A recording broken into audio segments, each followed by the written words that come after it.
لا جباب سنان كمان قد سنتها ملك كبرته وندندو دبل إيه ثاني ما Gababa miti Yoo faasi. ta'e itu yoo qalaamatee faseedhe malee fasii ta'a.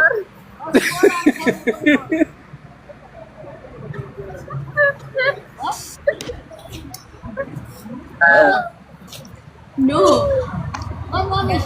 His name said. Haidar meekan kan biiftuu momobaasi. Dilaate waliin gahi. Iya doktori. Kan biiftuu tafe bar. Ani jechuudha isii durumaan beekta gaafan Dubaay jiru sani maqaa dooftarii jedhani amma yoo jijjiirreetti hin beekne malee. Doktoroo naan jedha inni namnummaan doktoroo jedhee na yaamu isa tokkotti doktoroo naan jedhu wallah. Inaaftuu ta'uu qabdi dhugaatu maqaan si. Inaaftuu ta'uu qabdi maqaan si inaaftuu jennee waamu qabdi. Irraa kaara bare. Seelingi irraa kaara. Haadha Huseen. Haadha Huseen. Haadha Huseen. Irraa kan moggaasaa rubar maal hee dhaqaa maraata yaamu. Wallahi abbaa giddii haadha Huseen jedhe bar. Abbaa giddii sirba wayi baase irratti haadha Huseen siin jedhe bar. Laali kan inni amma qorataa baqataa siin jedhe isaa beekan kee irraa itti beeku. Faasii kan dabbufatee Dhagahi Beekama jedhee dhiisatti beekama jedhe malee maqaa beekaa. gaafa tokko beektaa an dhugaa dubbachuudhaaf viidiyoo namni gadhiise laaluu caala jechuudha. Koomentii dubbisuutu akka malee na gammachiisa. Koomentii dubbisaan akka malee gammada beektaa. Ammas yaada warri koomentii barreessu viidiyoo tokko argee koomentii irra maal akka barreessaniin beeka waan ta'eef seenee gaafa waa yaadasan argummoo baay'ee gammada beektaa. Gaafa tokko ammoo waan hin eegne fi waan hin yaadne na mudate. Abbaan giddiidhaa wallee sirba dalagee gadhiisee guyyaa lammaffaa sadaffaadhaa koomentii dubbisuu dhaqa beektaa. Ijoollee waan jetteen amma rabbi guyyaa qiyaamaatillee wallee dalagdeetiin sillee gubuudhaa ta'a wallistoota kaan wajjinii. An takkaa jireenya koo haadha Huseen dhaga'een beeku bar. Sheek Huseen malee. Laa haati Huseen jirtu seenaa haadha Huseen dhugaa dubbachuu nuti hin beekne malee jira garuu gaafa namni dhaqeetiin atillee amma akkuma Andu'aalam Gosaa fa'a akkuma wallistoota kaan waliin rabbi amma hin sirbite jedhee si gaafa ta'i guyyaa qiyaamaa. Ilma namaa Nitti makachuu. wallaahi Saaman zoomata. የሰው ልጅ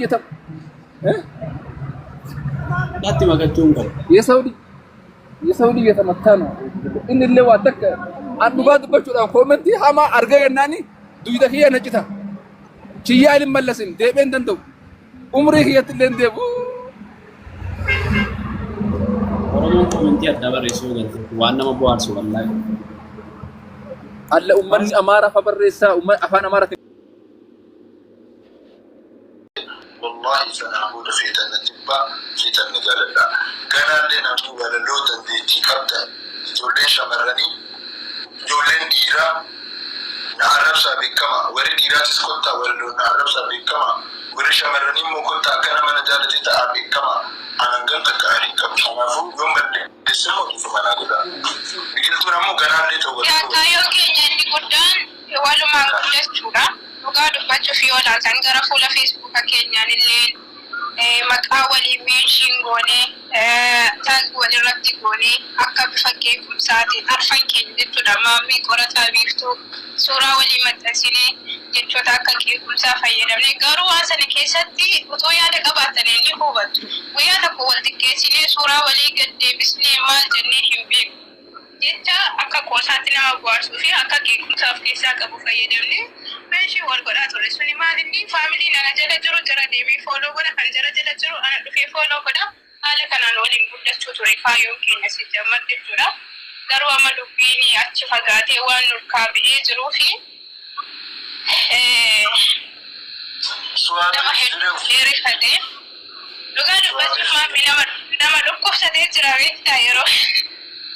Wallahi wabillahi nama keessaa natti bilbilee Mannansi rupiyaa saamamee magaalatti yeewwasan kun nama naan jedhe jira wallahi rabbi jeetti kakadde. Anaanis nama akkanatti sababa keessanii dhukkubsadde jedhe jira garuu biqiltuu nama namaa qabduuf ammas namaan gadu. Ammaaf uffadde jedhe malee kara fuulduraatti waan ta'u rabbi hin beeku.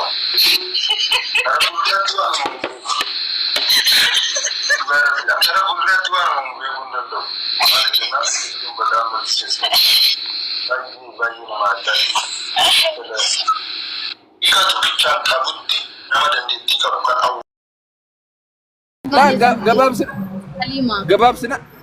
gabaabsinaan kamaan godhe san ta'a malee kabraa ta'uu hin danda'u. Dabil taanaan immoo gabaabaa miti faasii. Itu ya kalamat itu jadi malah fasih tawar.